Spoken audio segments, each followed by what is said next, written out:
దండకారణ్యంలో మరో కీలక దశకు చేరుకుంది ఆపరేషన్ కగార్. మావోయిస్టు అగ్రనేతలు ఇప్పుడు కేవలం 15 చదరపు కిలోమీటర్ల పరిధిలో మిగిలిపోయారని అంచనా.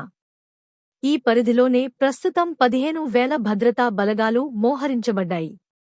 ఛత్తీస్గఢ్లోని నారాయణపూర్ బీజాపూర్ దంతెవాడల మధ్య ఈ సుదీర్ఘ దట్టమైన అడవిలో మావోయిస్టు అగ్రనేతలు దాగున్నారని నిఘా వర్గాలు ధృవీకరించాయి. వీరి కోసం కేంద్ర ప్రభుత్వం చేపట్టిన ఆపరేషన్ కగార్ ప్రస్తుతం తుదిదశలో ఉంది. ఇప్పటికే దాదాపు 45,000 మంది భద్రతా బలగాలు దండకారణ్యంలోకి ప్రవేశించి కీలక ప్రాంతాల్లో బేస్ క్యాంపులు ఏర్పాటు చేసుకున్నాయి. వాటి చుట్టుపక్కల ప్రాంతాలను పూర్తిగా తమ ఆధీనంలోకి తీసుకున్నారు. ఈ ఆపరేషన్లో డజన్ల కొద్దీ మావోయిస్టులు ఎన్కౌంటర్లో మృతి చెందగా మరికొంతమంది లొంగిపోయారు. ఇటీవల కేంద్ర కమిటీ ప్రధాన కార్యదర్శి నంబాల కేశవరావు ఎలియాస్ బస్వరాజ్ ఎదురుకాల్పుల్లో మరణించిన విషయం తెలిసిందే. ఇక మిగిలిన మావోయిస్టు అగ్రనేతలు గణపతి కోటేశ్వరరావు, తిరుపతి సత్యనారాయణ ప్రసాద్, రాజిరెడ్డి తదితరులు ఈ ప్రాంతంలోనే ఉన్నట్టు నమ్మకం.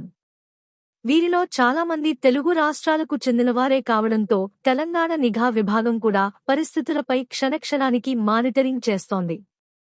మావోయిస్టులు కాల్పుల విరమణను ప్రకటించిన కేంద్ర ప్రభుత్వం శాంతి చర్చలను తిరస్కరించింది.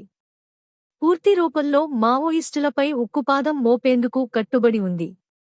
ప్రస్తుతం మిగిలిన 15 చదరపు కిలోమీటర్లలోని అడవిని భద్రతా బలగాలు అన్ని వైపుల నుంచి చుట్టుముట్టిన నేపథ్యంలో మావోయిస్టులకు ప్రత్యామ్నాయం లేదు. లొంగిపోవడమే ఒకే మార్గమని అధికారులు చెబుతున్నారు. దాదాపు 4.5 దశాబ్దాలుగా పోరాడుతున్న అగ్రనేతలు చివరికి లొంగిపోతారా? లేక చివరి వరకు పోరాడతారా? కొన్ని వారాల్లోనే ఈ ప్రశ్నకు సమాధానం లభించనుంది. ఆపరేషన్ కగార్ విజయం సాధిస్తే దేశ భద్రత చరిత్రలో ఇది ఓ కీలక మైలురాయి అవుతుంది. ఇలాంటి తాజా అప్డేట్స్ కోసం మా ఛానల్ను సబ్స్క్రైబ్ చేయండి.